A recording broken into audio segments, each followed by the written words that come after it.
Are you really holding up the gate for a man like that? Ross scoffed, the flag rope clicking against the pole as cold morning light crept across the town hall steps. He mocked the quiet older visitor pressing in, just enough for the crowd's murmurs to scrape the frost beneath their boots. But when the wooden box in the man's hands gave a soft, unmistakable clink, the air tightened, and even the radio inside fell into waiting silence. Still quiet men leave echoes too. Let me take you back. A thin ribbon of cold mist curled across the pavement outside the town hall gate. The kind of November chill Wisconsin kept tucked beneath its sleeve for mornings that mattered. Elias Ward, 60.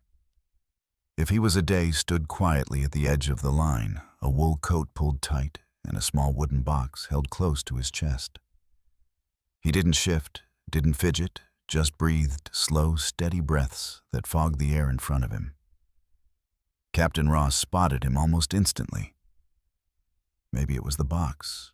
Maybe it was the way Elias stood with that calm that irritated men who needed the world to move when they moved. Ross stepped toward him, tilting his head just enough so the crowd could hear what came next. "Wrong line again, sir," he said, and then let out a short, sharp laugh, the kind meant for the crowd, not the man in front of him. A few people chuckled under their breath, the kind of small-town laughter that didn't cost much, but stung anyway. Someone muttered, "He comes every year." Another whispered something about holding up the line. Jackets rustled, boots tapped impatiently on the frosted concrete. Elias lowered his eyes, not out of shame, but with a gentleness that made his stillness look almost deliberate. He shifted the box slightly under his arm, the wood catching a bit of the pale morning light. The radio behind the glass window of the security booth crackled out an old country tune, thin and wavering in the cold, like it was remembering something rather than playing it. Inside the booth, Lucy Hart paused mid-scan over a visitor's ID and glanced up. She saw Elias saw Ross puffed up in front of him, and her brow tugged the slightest bit. It wasn't that Ross was wrong about protocol, just that sometimes he liked being right a little too loudly. The line inched forward. Elias didn't move until the person in front of him stepped through the metal frame. When his turn came, he approached the gate with a quiet kind of dignity that didn't need announcing. But Ross slid a half step to the side, planting himself squarely in the man's path. "Hold up," Ross said, voice louder than necessary. "Let's see what you've got there." He nodded toward the box as if it were an inconvenience he'd been forced to acknowledge. Elias offered a small, polite nod and lifted the box a little higher. "Just some personal items," he said softly. "Yeah." Ross leaned closer, squinting at it like a problem only he could solve. "Let's put it on the table. Need to check anything wooden this size. Protocol." The crowd shifted behind them, a soft chorus of impatience boots, scraping scarves, adjusting breaths, puffing in little restless clouds. Another gust of wind swept through, carrying the scent of cold leaves and the faint metallic bite of the flagpole nearby. Lucy stepped closer to the window, watching the exchange with a quiet tension gathering behind her eyes. She couldn't hear every word, but she didn't need to. She recognized the angle of Ross's shoulders, the tone, the showmanship. Elias held the box a little tighter. His silence wasn't stubborn. It was practiced like a familiar coat he slipped into when the world pressed too hard. He gave a steady nod and turned slightly toward the inspection table. But before he could take the step, Ross moved again. A deliberate block, a half smirk tugging at the corner of his mouth. The kind of gesture small in motion, large in meaning. But Ross wasn't done blocking the gate. A gust of wind swept through the gate area, just as Ross tipped his chin toward the wooden box cradled in Elias's arms. Frost clung to the morning like a second skin, and the line behind them stiffened in the cold. "Open it," Ross said louder than needed. Let's see what's so important. Elias's voice came quiet, steady. Just paperwork. Ross didn't respond right away. Instead, he reached out with 2 fingers and tapped the top of the box. A sharp clink rang out, small but clear enough to cut through the murmurs. The crowd behind them shifted. Coats rustled. Someone sucked in a quick breath. A man tightened his scarf and leaned toward his neighbor. "Did you hear that?" he whispered. Ross lifted his brows, smugness blooming across his face. "Paperwork doesn't make that sound," he said. The cold bit deeper, sliding beneath collars and cuffs. Elias held the box a little closer to his chest. His expression didn't change, but the slightest tightening of his posture showed he felt the weight of every stare. Boots scraped against the ground as people adjusted their footing, drawn in by curiosity. They didn't bother hiding. Lucy, still behind the security window, caught the faint glint of something carved into the wood. She stepped closer and squinted past the reflection in the glass. The letters were worn, almost swallowed by time, but she could just make them out for the ones we owe. Something in her chest tightened. Ross noticed her watching and smirked. "Well, that looked like paperwork to you," he said toward the window. Lucy didn't answer. She wasn't part of the show. A woman 2 spots back folded her arms. "I knew it," she muttered to the man beside her. "Always something with him." The man shrugged, but his eyes stayed pinned on the box. Elias inhaled slow and controlled. "It's personal," he said softly. "Not dangerous." Ross barked a short laugh. "Sure. And I'm Santa." He stepped closer, boots crunching lightly on frost. "Any metal needs inspection. Step aside. Protocol." Elias didn't move at first. Not in defiance, but because he weighed things differently than most men. Then, with a gentle nod, he angled his body away from the gate to make room. Another gust of wind pushed through, lifting the hem of his coat and sending a ripple through the crowd. Someone behind him muttered, "Sounds metal to me." The chuckle that followed was thin, but sharp enough to sting. Lucy stepped out from behind the window at last, her badge catching the morning light. She didn't intervene, not yet, but she moved closer, as though distance itself might help her read the situation more clearly. Ross jerked his chin toward a small inspection table. "Over here." He held out a hand, waiting for Elias to place the box down. Elias hesitated only a moment before resting the box gently on the table's cold surface. His hands lingered their fingertips, brushing the grain of the wood, as though feeling for steadiness. Ross positioned himself at the far side, shoulders squared, playing to the small audience. "Let's see what our friend has been carrying around every year," he said. The line quieted. Even the radio behind the glass softened to a low murmur, as though the whole morning leaned in to listen. Lucy watched from a few steps away, arms folded lightly against the cold. Her eyes drifted to the carved words again, and a faint crease formed between her brows. Ross reached for the lid. Elias's hands twitched, not enough to stop anything, just enough to show that the box meant something more than the crowd understood. A man in line cleared his throat loudly.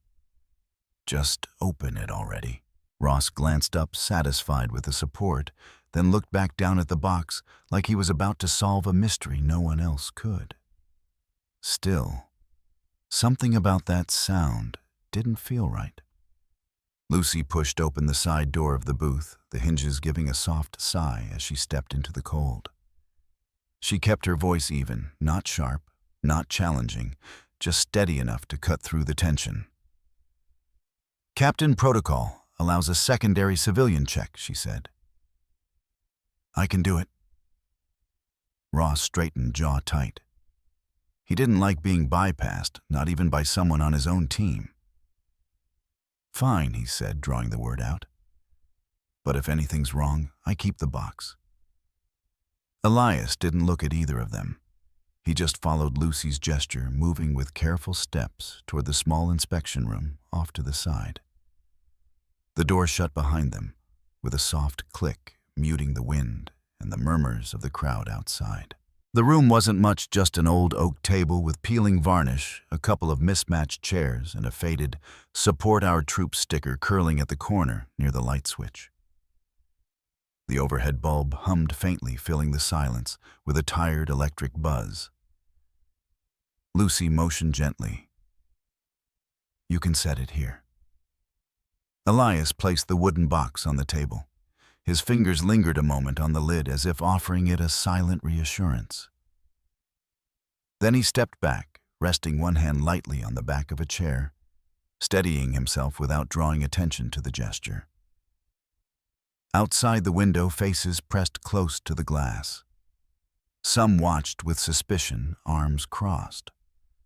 Others looked uneasy, as though the moment had grown bigger than a simple check. Lucy pulled the box toward her and studied the carving again. "For the ones we owe." The letters were shallow, worn smooth from time and touch, not the kind of thing someone slapped onto a last-minute ruse. She glanced at Elias. "This looks old," she said softly. He nodded once. "It is." Ross hovered just outside the half-open door, arms folded, trying to loom without actually entering the room. "Let's move it along," he called. "People are waiting." Lucy ignored him. She slid a thumb under the edge of the lid. "I'm going to open it now," she said. Elias gave a small nod, permission or acceptance, she couldn't tell. The lid creaked as she lifted it just enough to peek inside. A faint scent of old paper and cedar drifted up, warmer and more personal than anything she'd expected. Inside lay a yellowed envelope, edges frayed, the kind of aging that only happens over decades, not months. The handwriting on the front was shaky, but deliberate, frozen in time. Lucy inhaled quietly. Not a threat, not even close. Elias watched her hands, not the box. His knuckles brushed the chair again, grounding himself. Outside the window, the crowd leaned even closer. A woman whispered, "Maybe it's a will." A young man replied, "Or a complaint." "My uncle filed one like that once." Ross's voice cut through sharper now. "Anything dangerous?" Lucy didn't answer. She lifted the envelope slightly, revealing a glimpse of brittle paper beneath it. Something folded, something carefully saved. Her eyes shifted from the box to Elias. There was something in his expression, a gravity, a patience, a weight he carried without asking anyone else to hold it. Ross stepped closer, resting a hand on the doorframe. "Well," he demanded. Lucy closed the lid halfway, not snapping it shut but guarding it with a steady palm. "This isn't what you think," she said, her voice low. Ross scoffed. "Looks suspicious enough." She met his stare through the doorway. "Suspicious isn't the same as dangerous." Elias let out a slow breath. He wasn't defending himself or explaining anything, just standing there, letting the room settle around him like weather he'd learned to endure. Lucy touched the edge of the box again, thumb brushing the carved words. There was history here, not the kind people brag about, but the kind they shoulder quietly. She glanced once more at the envelope, then at Ross's posture in the doorway, then finally at the anxious faces pressed to the glass. Something in that box didn't match Ross's story. Lucy eased the lid the rest of the way open, and the room seemed to fold inward around the moment. The soft creak of the hinges barely whispered, but it might as well have echoed off the walls of the town hall itself. Inside the box, resting on a square of worn cloth, lay a silver medal, dulled by age, the edges nicked and scratched, as if it had survived more stories than anyone in the room could imagine. Beside it sat a yellowed envelope, edges brittle, the ink on the front softened into a gentle blur. The date in the corner, 1989, had faded to a ghost of itself. Under the envelope was a photograph. 3 young men in soaked fatigues, shoulder to shoulder, in the rain faces, tired but burning with something bright and unbroken. The air shifted. Whatever noise still filtered in from the corridor outside thinned into silence, as if the building held its breath. Even the humming overhead bulbs seemed to dim its presence. The moment carried a weight too old and too familiar for anyone to speak into casually. Lucy stared at the contents, her gloved fingers hovering above the metal, but not touching it. "Captain," she said quietly, "this isn't what you think."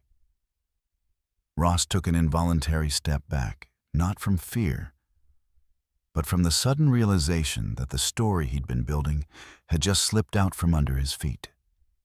He stood straighter, shoulders pulled back as if formality might steady whatever was shifting inside him. He didn't reach for the metal. He didn't dare. The pressure in the room wasn't physical. It didn't come from hands or force. It came from the sheer solemnity of what lay inside that box, the unspoken memory of service, the echo of promises made long before any of them stood in that building. The kind of pressure that settled onto a man's shoulders the way protocol sometimes did heavy, undeniable shaping the air around him. Elias stood behind Lucy, still as stone. He didn't speak. He didn't need to. His eyes were fixed on the photograph, and something in the set of his jaw softened. Not grief exactly, but recognition. Quiet recognition. The kind the heart carried long after words had faded. Outside the inspection room, the crowd that had gathered around the window began to fall silent, one by one. The faces staring in softened curiosity, turning into something closer to reverence. Even those who had whispered earlier stepped back a half-inch as though they'd crossed an unseen line they now understood shouldn't have been crossed. Then the door to the inspection room swung inward. The movement was calm, measured, but somehow carried more authority than any raised voice could. Mayor Harold Green, retired Marine Colonel, stepped into the threshold. His presence pulled attention the way a flag unfurls in the wind. Simple, unforced, unmistakable. He didn't hesitate. Green stepped forward, clean, direct, unmistakably in command, as if the entire room had paused for that single move. Ross's breath stalled. Lucy straightened. Elias looked up. The crowd behind Green instinctively shifted back, forming space without being told. Respect wasn't demanded. It simply arrived like light filling a doorway. Green's gaze fell on Elias, and his voice carried the weight of someone who had seen enough years to know when a wrong had been done.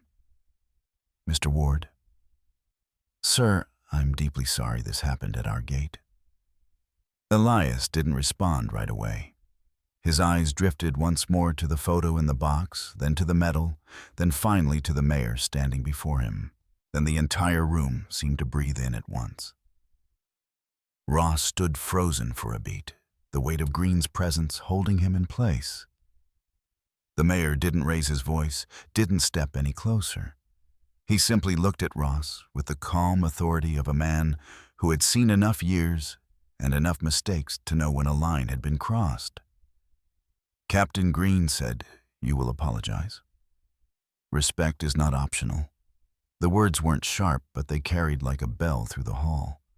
A few people in the crowd straightened. Others lowered their eyes.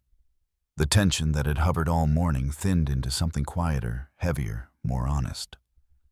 Ross swallowed, his jaw clenching once before he forced himself to face Elias. "I shouldn't have spoken to you like that," he said. The words were stiff, but they were real enough. "I was wrong."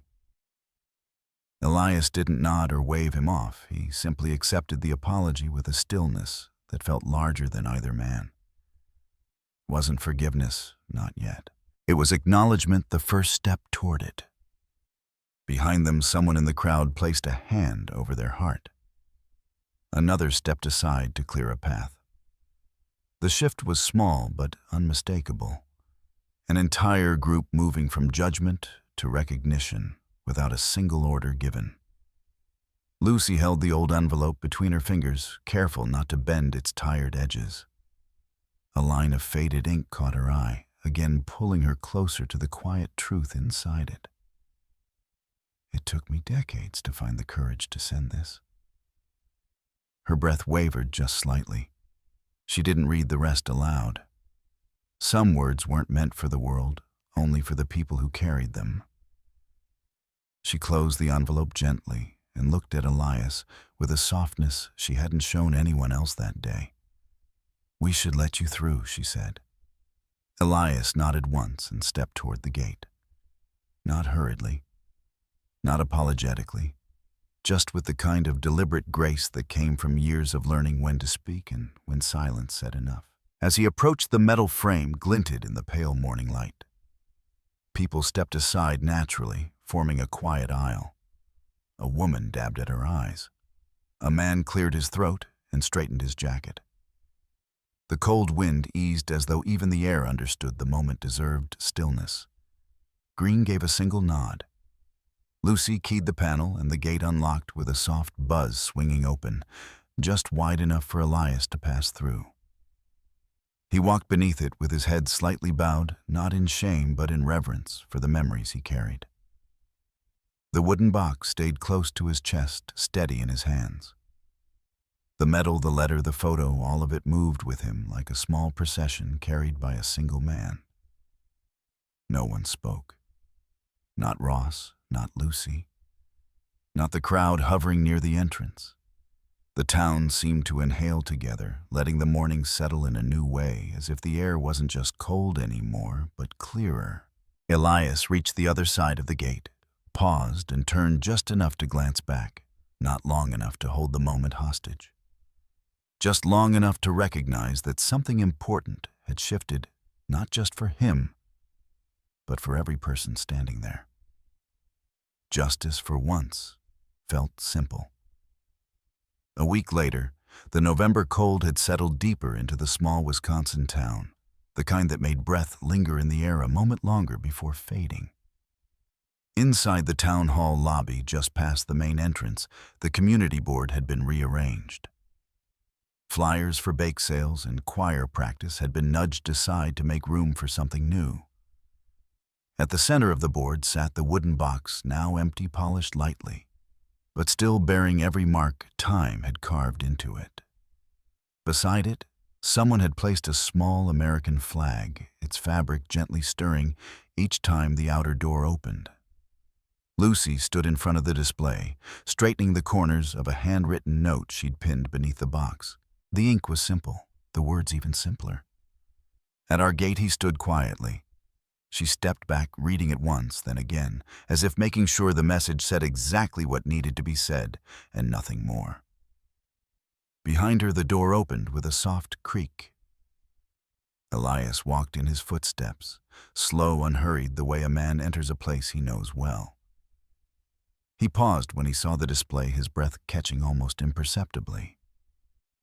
He approached the board and lifted a hand to the wooden box. His fingertips brushed its surface light, thoughtful, as though greeting an old friend rather than touching an object.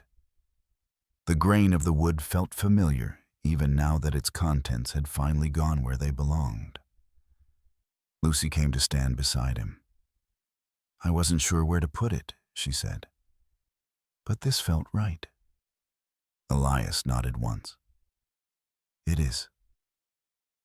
They stood there quietly for a long moment.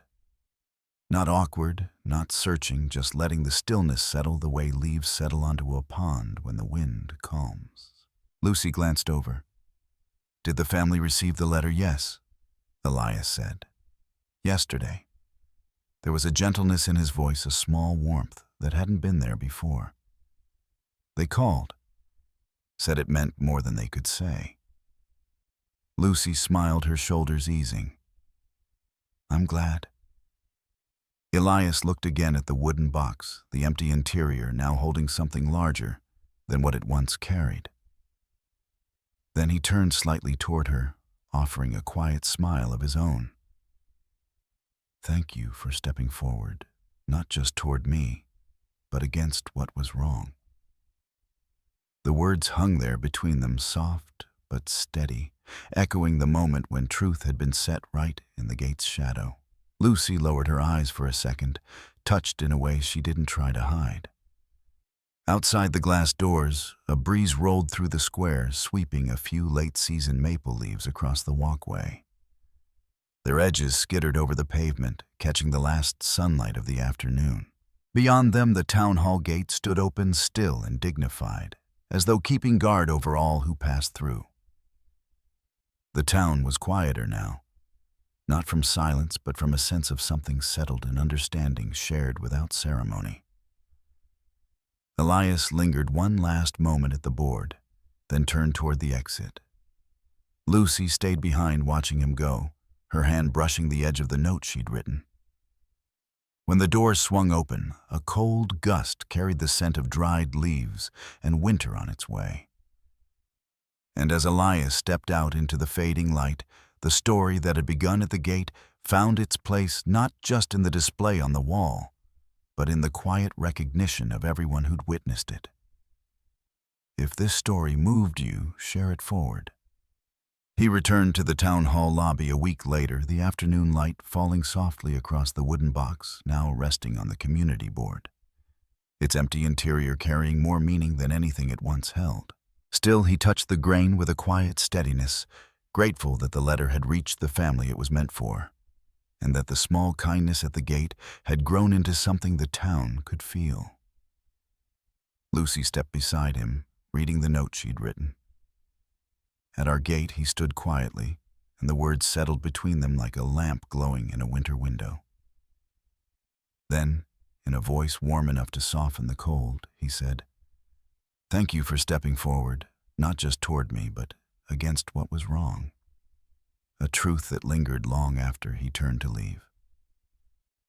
And as the last leaves stirred across the walkway, the open gate behind him felt like a reminder to pass the moment on.